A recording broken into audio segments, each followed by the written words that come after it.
அனைவருக்கும் வணக்கம். என் லைஃப்ல இந்த மாதிரி ஒரு பெயின்ஃபுல்லான ஒரு சிச்சுவேஷனை நான் ஃபேஸ் பண்ணதே கிடையாது. மனசு முழுக்க வலி வலி மட்டும்தான். இந்த சுற்றுப்பயணத்தில் என்னென்ன மக்கள் பார்க்க வராங்க, அதுக்கு ஒரே ஒரு காரணம் தான் அவங்க என் மேலே வச்சிருக்கிற அன்பும் பாசம். அந்த அன்புக்கும் பாசத்துக்கும் நான் எப்பவும் கடமைப்பட்டிருக்கிறேன். அதனால தான் இந்த சுற்றுப்பயணத்தில் மற்ற எல்லா விஷயங்களையும் தாண்டி மக்களுடைய சேஃப்டி, அதில் எந்த காம்ப்ரமைஸும் பண்ணிடக்கூடாதுன்றதுக்காக தான் அது என் மனசில் ரொம்ப ஆழமாக இருக்கும் அந்த எண்ணம். அதனால தான் இந்த அரசியல் காரணங்கள் எல்லாத்தையும் தவிர்த்துட்டு ஒதுக்கி வச்சுட்டு மக்களுடைய சேஃப்டி மட்டும் மைண்டில் வச்சுக்கிட்டு அதுக்கான இடங்களை சூஸ் பண்ணுறது, அதுக்கான இடங்களை பார்த்து பெர்மிஷன் கேட்கறது, போலீஸ் டிபார்ட்மெண்ட்டில் அதை ரிக்வெஸ்ட் பண்ணி கேட்போம். ஆனால் நடக்கக்கூடாதது நடந்துருச்சு.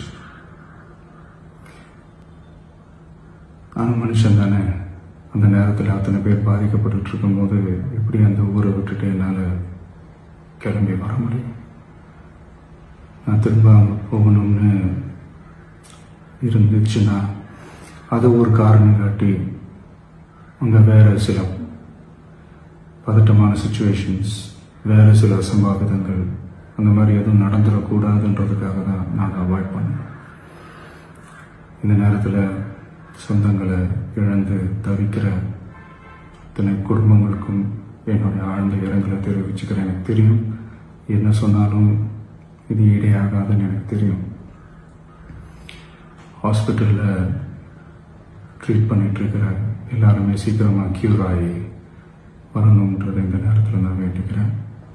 கூடிய சீக்கிரமே உங்கள் எல்லாரையும் நான் சந்திக்கிறேன். இந்த நேரத்தில் எங்களுடைய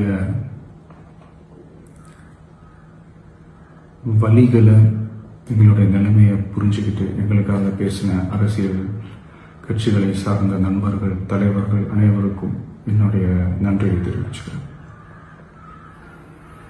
கிட்டத்தட்ட ஒரு 5 மாவட்டத்துக்கு பிரச்சாரத்துக்கு போனோம்.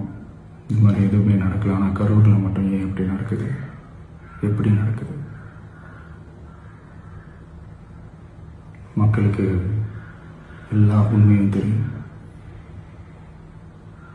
மக்கள் எல்லாத்தையும் பார்த்துக்கிட்டு இருக்கிறாங்க. கரூரை சேர்ந்த அந்த மக்கள் அந்த உண்மையெல்லாம் வெளியில் சொல்லும்போது எனக்கு கடவுளே நேரில் வந்து இறங்கி அந்த உண்மைகள்லாம் சொல்கிற மாதிரி எனக்கு தோணுச்சு. சீக்கிரமே எல்லா உண்மைகளும் வெளியில் வரும்.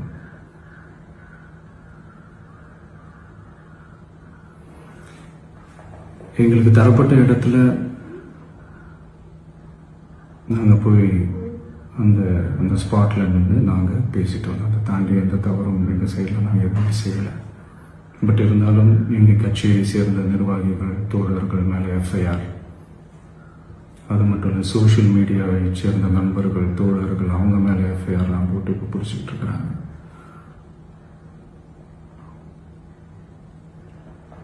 சிஎம் சார், உங்களுக்கு ஏதாவது இந்த பழி வாங்கணும் அப்படின்ற எண்ணம் ஏதாவது இருந்துச்சுன்னா என்ன வேணாலும் பண்ணுங்க. அவங்க மேலே கை வைக்காதீங்க. நான் ஒன்று வீட்டில் இருப்பேன், இல்லை நான் ஆஃபீஸில் இருப்பேன். என்ன வேணாலும் செய்யுங்க. நண்பர்களே, தோழர்களே, நம்மளோட அரசியல் பயணம் இன்னும் ஸ்ட்ராங்கராக, இன்னும் தைரியத்தோட கண்டினியூ ஆகும்.